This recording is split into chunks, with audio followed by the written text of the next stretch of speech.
Irmãos, nós estamos hoje terminando. O pastor Alexandre começou no primeiro domingo de fevereiro,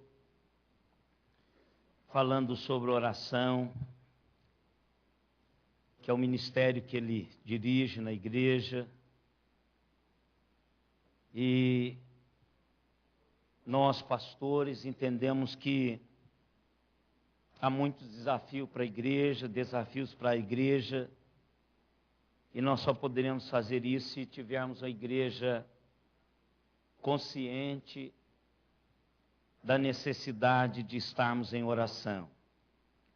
Por isso escolhemos mês de fevereiro para falarmos sobre oração. E nós temos vários grupos de oração na igreja, e Deus tem já operado na vida dessa igreja de uma maneira diferente do ano passado, devido a esse tempo de intercessão na presença do Senhor. E eu quero, irmãos, continuar hoje falando com os irmãos, contextualizando-nos com Marcos 9, do verso 14 até o verso 29, quando os discípulos do Senhor foram ineficazes, quando eles tinham sobre os seus ombros a responsabilidade de trazer libertação, e não conseguiram, não puderam, não lograram êxodo diante do Senhor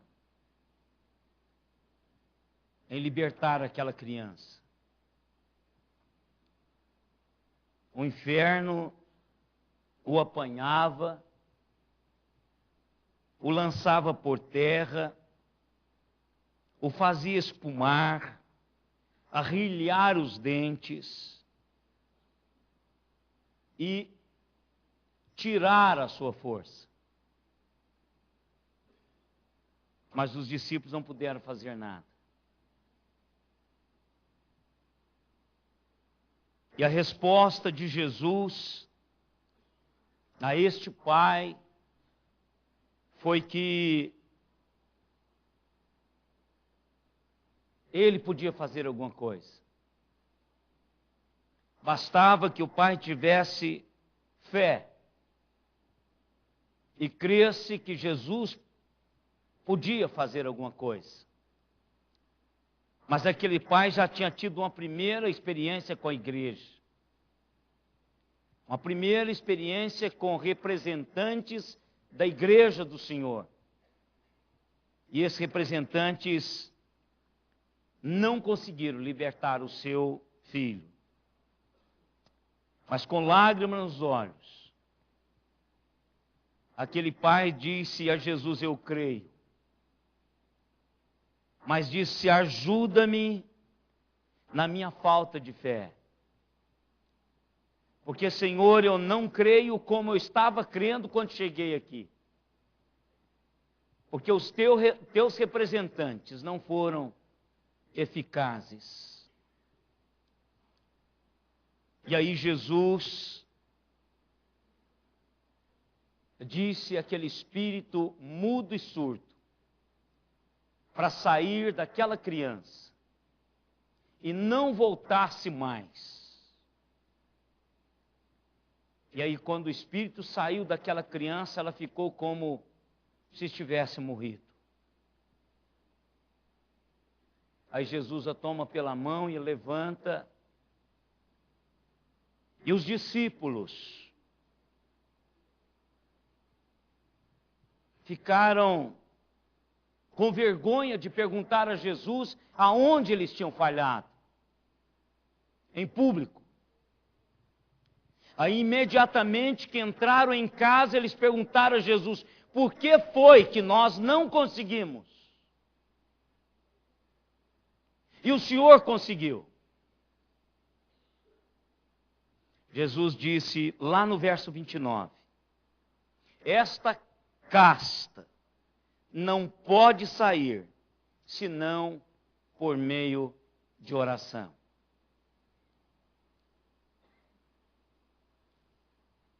Alguém já disse, irmãos, dê-me uma alavanca e eu moverei o mundo. Dê-me uma alavanca e eu moverei o mundo. Você já teve experiência de trabalhar com alavanca? Ou trabalhar com um cabo de força? Estou vendo o Mococa aqui, ó. Mococa vai sozinho para a estrada e trabalha o motor dessas Scanias aí. Claro que ele é forte, ele não é um homem fraco. Mas tem certeza que o Mococa trabalha com o auxílio de um cabo de força, de uma alavanca. E aí ele move aquele motorzão para tudo quanto é lugar que ele quer. Dê-me uma alavanca e eu moverei o mundo. E alguém escreveu um livro dizendo, movendo o mundo pela oração. E eu creio, irmãos, de todo o coração, que Deus deu à igreja uma alavanca para mover o mundo. Deus nos deu a liberdade de nos aproximarmos dele. A liberdade de colocarmos diante dele para com leveza, sem muita força, fazermos aquilo que nós não faríamos por nós mesmos, sozinhos, sem um auxílio, sem um cabo de força. O Senhor Jesus Cristo está dizendo para os seus discípulos que há necessidade de orarmos, se nós quisermos exercer com eficácia o nosso papel como agentes transformadores e libertadores no mundo. Primeiro eu preciso do poder de Deus, porque sem esse eu não posso fazer absolutamente nada que transforme a vida do outro. Eu estava ontem, irmãos, pensando naquela palavra do padre cantor lá, que eu esqueci o nome dele, mas não importa. Aquele jovenzinho, pastor, padre.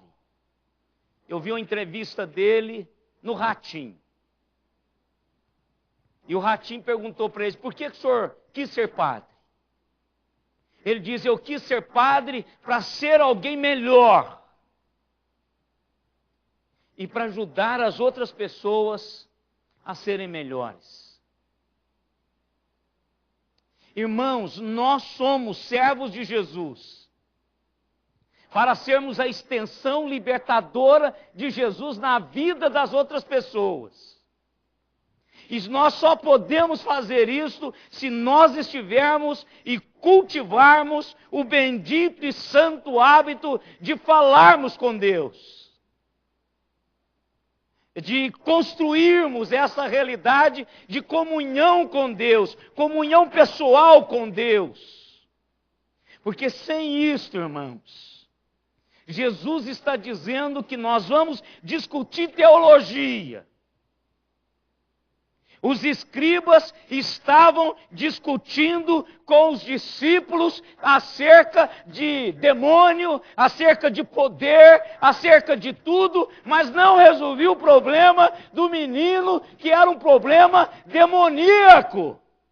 Era um problema espiritual, e problemas espirituais se resolvem com o povo de Deus, que representa-o como solução de Deus para o mundo.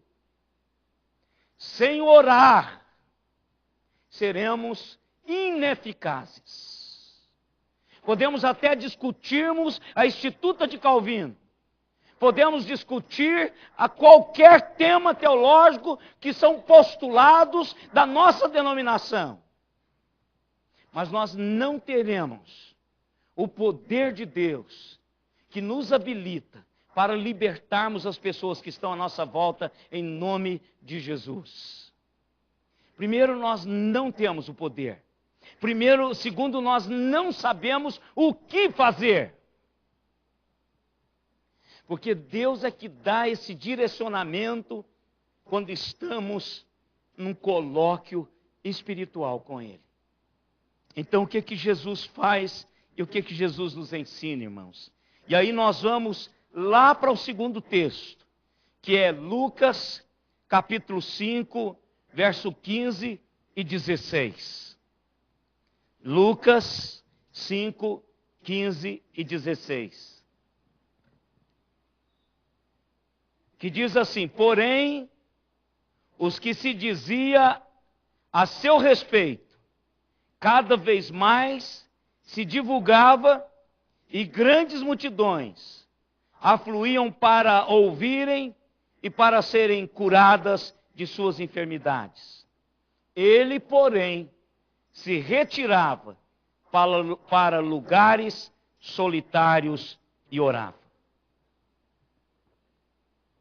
Ele, porém, se retirava para lugares solitários e orava. Deus amado, nós estamos mais uma vez diante da Tua palavra. Nós estamos, ó Deus, mais uma vez aprendendo, Deus, a usufruirmos desse bendito privilégio que o Senhor tem nos dado, que é o privilégio de desenvolvermos esse relacionamento íntimo em comunhão espiritual com o Senhor. Nós precisamos disso, Deus.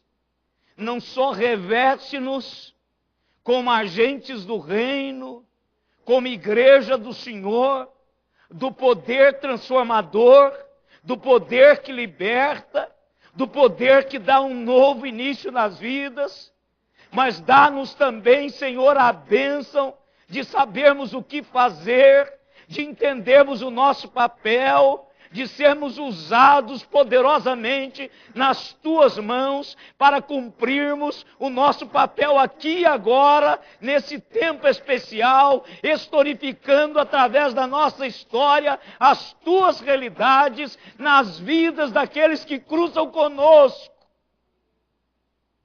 Por isso, ó Pai, em nome de Jesus, a nossa oração é que o Senhor ateie fogo na nossa alma e que desperte a nossa mente e o nosso coração para estarmos com o Senhor, para fazermos, Senhor, tempo para estarmos com o Senhor, para acharmos um lugar para estarmos com o Senhor, para que o Senhor nos use poderosamente e sejamos eficazes nos enfrentamentos espirituais que teremos como agentes do Senhor nesse mundo que carece do Teu poder e da Tua ação. Por isso, ó Deus, vem agora, complete, ó Deus, o que começamos a aprender domingo passado e fale poderosamente a todos nós, aos que estão aqui e aos que estão conectados conosco em toda parte, que o Teu Espírito Santo seja o mestre e que imprima, Senhor, com tipos eternos, essas lições poderosas do Teu Filho aos nossos corações. Em nome de Jesus é que nós te pedimos isto. Amém, Senhor. Amém. Irmãos, o que nós aprendemos foi que Jesus priorizava a oração. E nós aprendemos, irmãos, com isso, que nós precisamos fazer a mesma coisa. Nós precisamos colocar a oração de extrema importância nas nossas vidas. e que às vezes nós não a consideramos como urgência, a menos que estejamos doentes, a menos que algum desabor bateu na nossa família, alguma coisa que chegou e nós não esperávamos, então aquilo torna-se urgente, então aí nós colocamos o importante e o urgente pareado, e aí a gente faz isso. Mas no dia a dia, irmãos, a oração é importante, mas nós não a consideramos tão urgente assim. Mas Jesus fazia isso. Jesus deixou aqueles que tinham ido ouvi-lo pregar, aqueles que tinham ido com suas doenças, lá onde elas estavam, e saiu para orar. E aqui, irmãos, nesse versículo 16, nós também aprendemos o padrão de Jesus para a oração. Primeiro nós aprendemos a prioridade de Jesus. Não tinha nada que impedia Jesus de estar com o Pai. Nem a necessidade do outro. Para Jesus ser eficiente na vida do outro, Jesus precisava estar com Deus Pai. Falar com Ele. Abastecer-se da realidade desse Deus para responder à necessidade dos outros. E nós precisamos aprender a priorizar a necessidade, a oração, para suprirmos a necessidade dos outros. Em primeiro lugar, irmãos, o verso 16 nos ensina que Jesus fez isto muitas vezes. Era algo que Jesus tinha o hábito de fazer. A construção grega desse versículo, e aqui nós temos uma pista no português, mas não dá toda a diretriz que nós temos no grego. Porque lá no grego, esta construção indica uma prática contínua. Uma prática que não tinha interrupções. Jesus não se permitia ser interrompido no momento em que ele sentia a necessidade de estar com o Pai. Então ele afastava-se, poderia ter quem tivesse ao seu lado, a necessidade que fosse, ele reservava aquele tempo continuamente para estar na presença do Pai. E poderia ser mais ou menos assim. Ele, Jesus, retirava-se regularmente e orava. Essa seria a tradução. Porque o texto que nós temos aí no português diz assim, ele, porém, como deveria ser a construção no português certinho em concordância? Ele se retirou para orar. Mas o texto diz, ele se retirava. Então, mesmo que a multidão estivesse ao redor dele, querendo ouvi-lo, dizendo, diga-nos uma palavra, eu estou aqui para ouvir, Senhor, o meu braço, Senhor, a minha úlcera, Senhor, a minha coluna, Senhor, o meu casamento, Senhor, a minha empresa, Senhor, isto, Senhor, aquilo. Ele se retirava para orar. Eu preciso de falar com Deus, o Pai, agora. E era continuamente. Jesus não deixava nada interrompê-lo com relação a seu hábito de orar. E quando Jesus disse aos seus discípulos que aquele tipo de casta não poderia sair senão através da oração, claramente, ele não quis dizer com uma oração enquanto você está tentando expelir o demônio.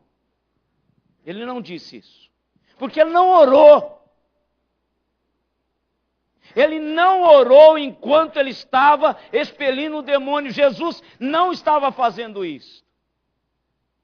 O que Jesus estava dizendo, o que ele quis dizer, é que aquela realidade espiritual só poderia ser confrontado por aqueles que cultivavam o hábito de vida em tempo de oração, irmãos. Para enfrentarmos os embates espirituais da vida, e eles são muito mais frequentes do que nós somos capazes de percebermos, irmãos. Os agentes do inferno estão esparramados por toda a parte. Você tromba com eles em todos os lugares. E eles estão a serviço do inferno.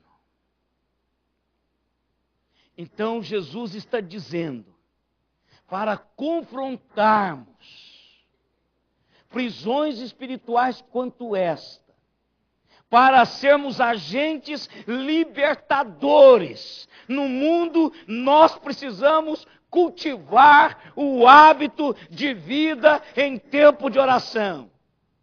Somente aqueles que têm uma vida de oração podem ser verdadeiramente eficazes espiritualmente. Põe isso no seu coração. Somente aqueles que têm uma vida de oração podem ser verdadeiramente eficazes em trazer libertação na vida dos outros, em detectar o moler do inferno, em confrontar castas demoníacas. Somente esse, é isso que Jesus está dizendo.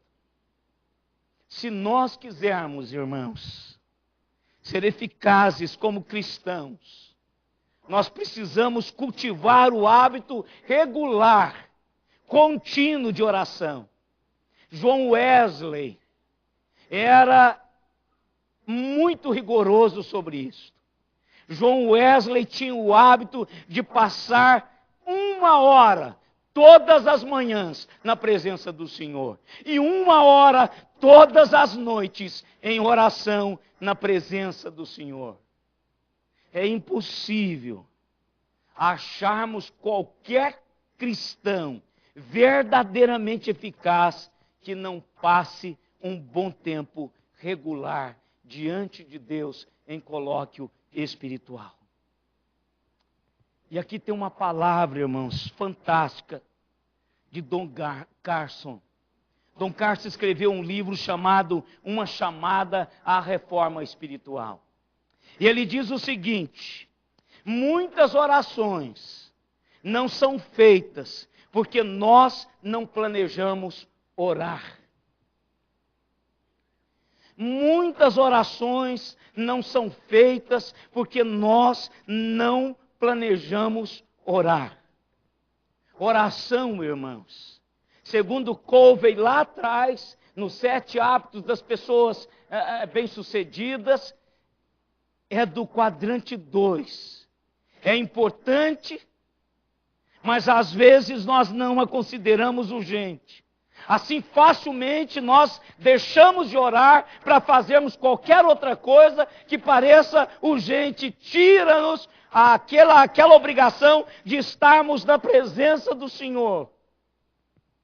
A menos que planejemos orar ativamente, muitas orações não serão feitas. Você já viu o poder da agenda? Como o poder da agenda é fantástico. Se você coloca na agenda, diz assim, não posso, eu tenho um compromisso nesse horário, acabou. Acabou. Olha, terça-feira de manhã dá, não dá. Eu tenho um compromisso com o pastor Alexandre e um grupo de irmãos para intercedermos por eles e por muitos outros lá na minha igreja. Às 7 da manhã não posso. E quinta às 15, não posso também. Eu tenho um compromisso com o pastor Alexandre e um grupo de irmãos para orarmos e intercedermos. E quinta, às 19, também não posso, eu tenho um grupo de oração esperando por mim, e isso é prioridade na minha vida. E às 20 horas, então, também não posso, às 20 nós temos outro grupo de oração, eu quero estar lá. Coloque na sua agenda. E nós temos muitos outros grupos de oração. Ou você pessoalmente, individualmente, pode colocar na sua agenda, momento de oração com Deus. Irmãos, os melhores momentos da minha vida, sabe quando foi? Quando eu li aquele livro do Tim LaHaye, que parece que é Estudando a Bíblia Sozinho. Quem lê? Hein? Como estudar a Bíblia sozinho. E lá dentro vinha um folhetinho, que era um marcador de Bíblia, não sei se você se lembra, Rutinha, que dizia assim, sem Bíblia, sem café. Com Bíblia, com café. Ou seja, você só tomava café se você lesse a Bíblia e ficasse um tempo com Deus. Como que aquilo me ajudou, irmãos? O dia que eu não lia a Bíblia, eu não tomava café. Aí como o almoço demorava a chegar. Eu dizia, amanhã isso não vai acontecer. Amanhã eu vou levantar um pouco mais cedo, vou ler a palavra de Deus e vou para o trabalho com aquele cafezinho da minha mãe. Como isso foi muito bom no meu adestramento espiritual, irmãos. Então põe na sua agenda. Jesus encontrava tempo para estar com o Senhor, continuamente. Jesus não entrou na armadilha, irmãos, da urgência, das coisas que batem à nossa porta, exatamente porque nós não podemos fazer ir orar, porque está lá. Quantas vezes muitos de vocês chegam e dizem, pastor, sabe por que eu não vim domingo? Porque chega de gente, vocês chegaram a hora, legal, vamos para o culto. A gente não faz isso, nós somos educados. Culto não é prioridade nas nossas vidas. Nós somos muito educados. Chega na hora da nossa oração, você vai papear, falar sobre qualquer coisa, mas deixa para depois, porque você tem um próximo horário depois, com outra obrigação. Chegou, diga, meu irmão, você chegou no momento certo, é meu momento devocional de oração, vamos orar. Leia a Bíblia, chama a pessoa. É isso que Jesus fazia. Prioridade e tinha continuidade. E isso responde para mim, irmãos, quando você ora. Quando você ora. Continuamente. Ou só quando a urgência bate à sua porta. Eu conheço alguns crentes aqui da nossa igreja, quando ele chega aqui eu sei que ele está com problema. Porque quando não é assim, ele não vem frequentemente à igreja. Eu sei, eu conheço. Não vou contar para você, mas eu conheço. Pessoas chegam, eu falei, tem alguma coisa acontecendo na casa dessa pessoa. Só vem aqui por causa disso. Então, quando você ora,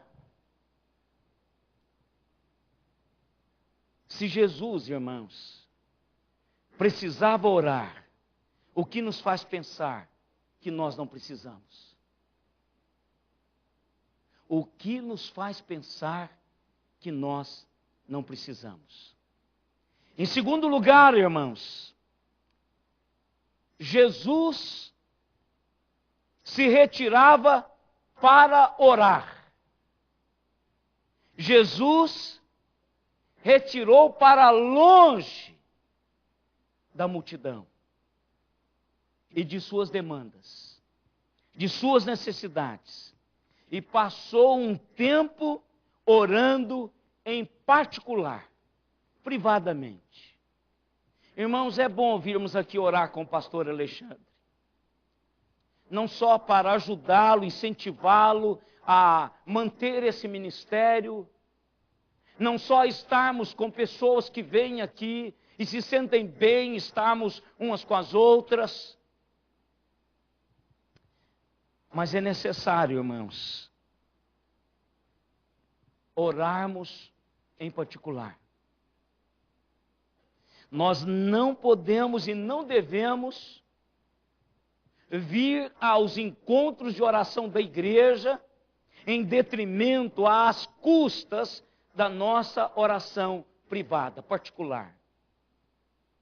O meu tempo com Deus, o meu momento com o Senhor, como isso é precioso, irmãos.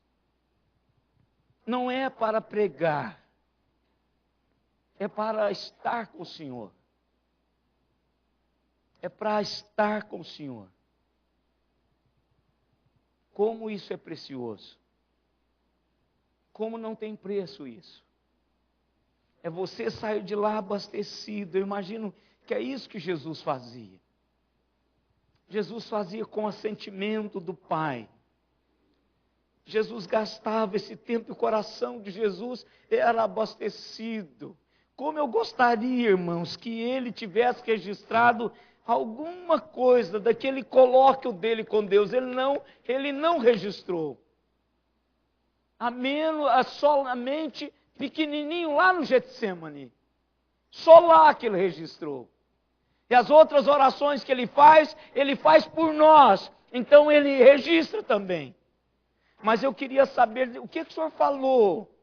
Ou então lá com Lázaro. Ele faz uma oração rápida ali. Mas ali, quando ele faz aquela oração com Lázaro, ele já diz assim: eu sei que tu me respondes. Ele já tinha orado antes. Ele já tinha orado antes, irmãos, de ir para o cemitério aonde Lázaro estava sepultado. Ele já tinha orado antes. Ele já estava lá revestido pelo poder do alto para dizer: Lázaro, venha para fora. Em outras palavras, morte, liberte Lázaro. Ele já tinha orado. Então, como que eu gostaria, irmãos, de ver essas orações privadas de Jesus? Mas é privado. E o que é privado, é privado. Não tem jeito. Eu li uma história, irmãos, de William Wilberforce. É um britânico. Ele nasceu em 1758. Morreu em 1833. Em 1785, ele se converteu ao Evangelho. E a biografia diz assim: e mudou completamente o seu estilo de vida. E ele liderou, irmãos, uma campanha no parlamento britânico para a abolição do tráfico de escravos. E ele diz uma vez: eu tenho que garantir o tempo para as minhas devoções privadas. Eu tenho vivido muito tempo em público. E a diminuição de minhas devoções privadas mata de fome a minha alma, que cresce magra e fraca. E ele teve um fracasso no parlamento. E ele observou que seus problemas podem ter sido devido ao fato de que ele passou cada vez menos tempo em suas devoções privadas, nas quais ele poderia buscar a vontade de Deus e receber de Deus o poder de fazer exatamente aquilo que Deus queria que ele fizesse. E ele concluiu: Deus me permitiu tropeçar para que eu pudesse voltar para Ele em uma comunhão privada. E isso responde, irmãos, o que Jesus fez. Jesus retirou-se para orar. Se Jesus precisava passar um tempo com o Pai, o que nos faz pensar que não precisamos? E isso responde como você ora. Terceiro e último, irmãos, Jesus retirava-se para lugares solitários. Lugar deserto. Lugar onde ele não seria interrompido. Imagine Jesus, irmãos, no seu ministério público, achar um lugar que ele não pudesse ser interrompido. Lucas capítulo 4, verso 42, nós lemos que ao amanhecer, Jesus saía para um lugar solitário. Mesmo nesse horário, as pessoas procuravam Jesus, e quando elas chegavam onde ele estava, tentavam impedir que ele tivesse aquele momento privado de oração com o Senhor. Mas o Senhor persistia em ficar a sós na presença do Senhor. Mateus 14, 13 também fala isso, que depois da morte de João Batista, Jesus retirou-se reservadamente em um barco para um lugar solitário. Ouvindo isto, a multidão seguiram a pé atrás dele de todas as cidades, no mínimo 5.000 pessoas. Por isso que Jesus tinha dificuldade em achar um lugar que não seria interrompido. Mas Jesus insiste em encontrar lugares solitários para orar. Lugar que ele não podia ser interrompido. E um dos hábitos de Jesus era levantar cedo. Olha Marcos 1,35. Muito cedo, enquanto estava escuro, saiu e foi para o lugar deserto e ali orava.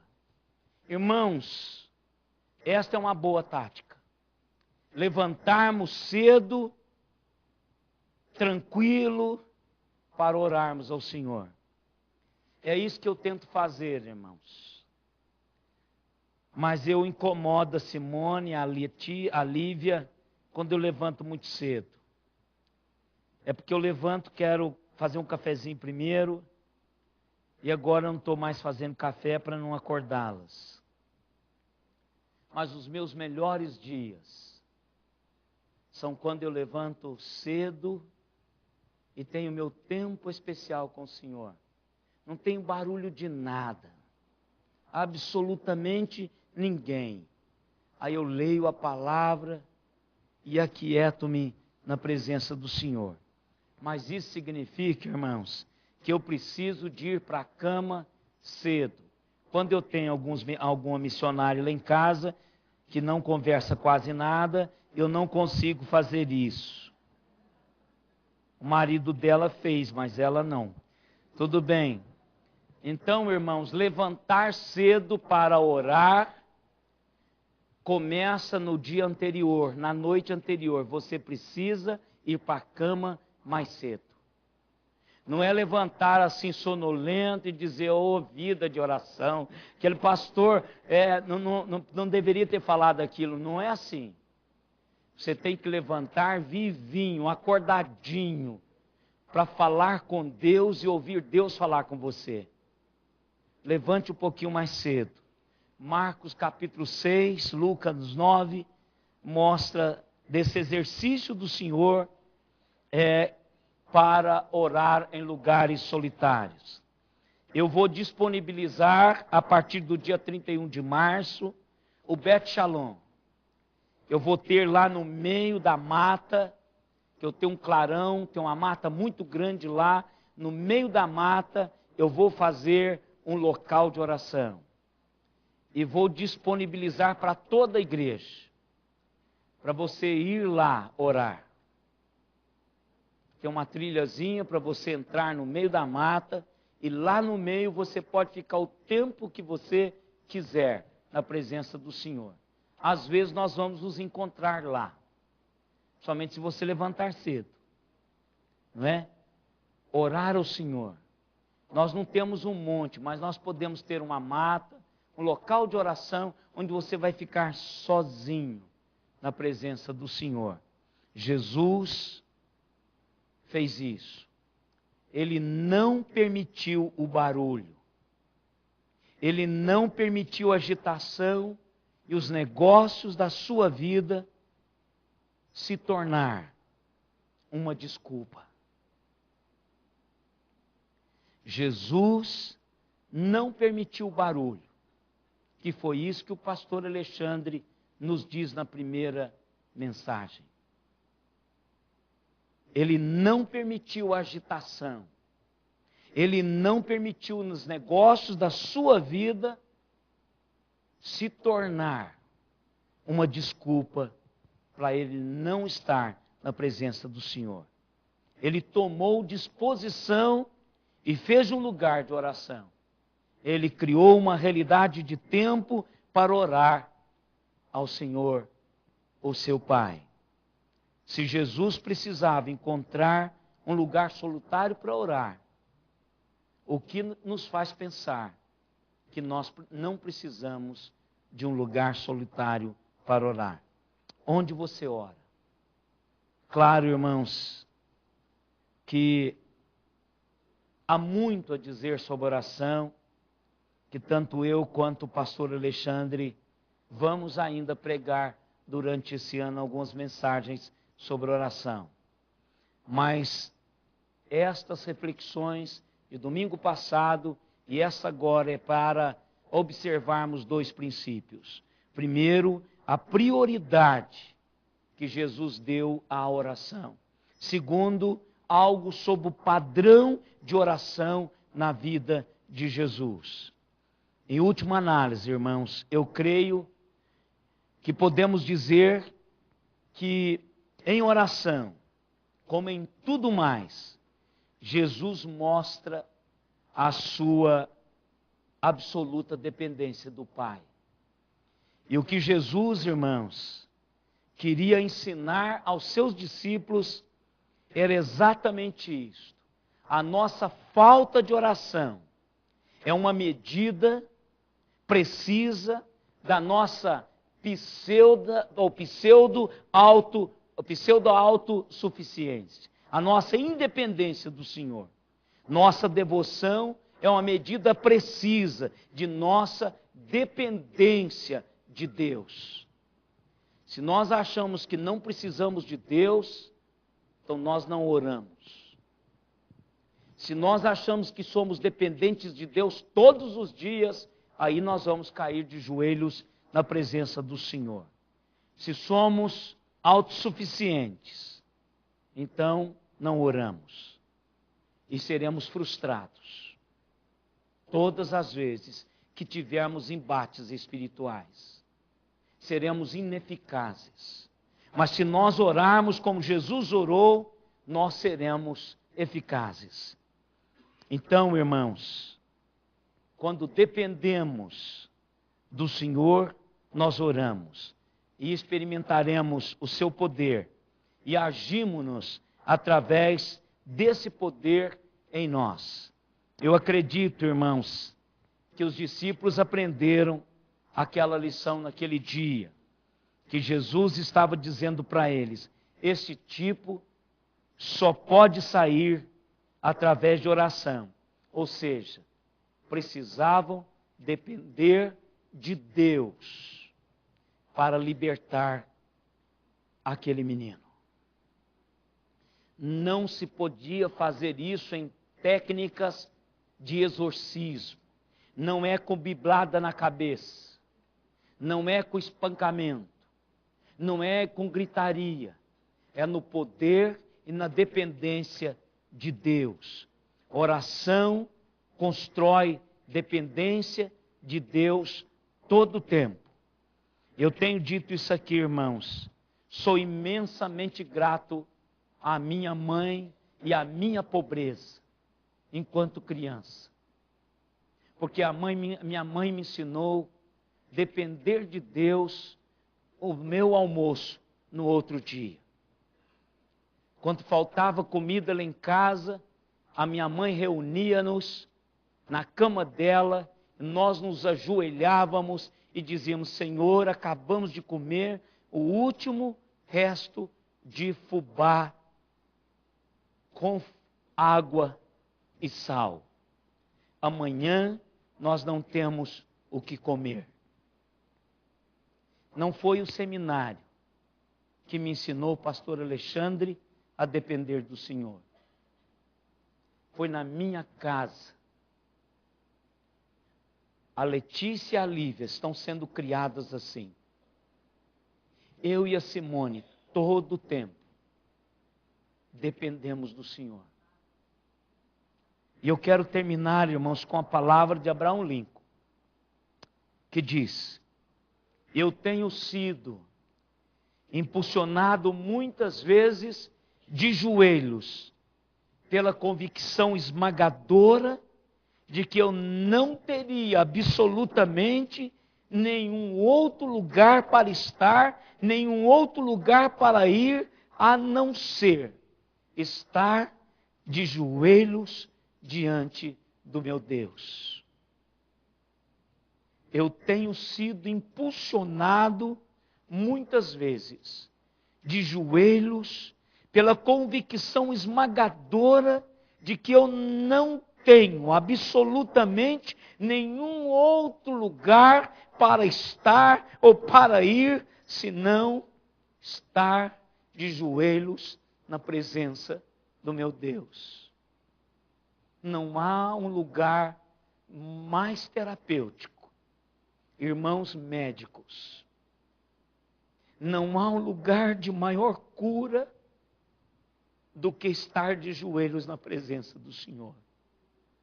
Não há um lugar de maior revestimento espiritual do que estar a sós na presença do Senhor.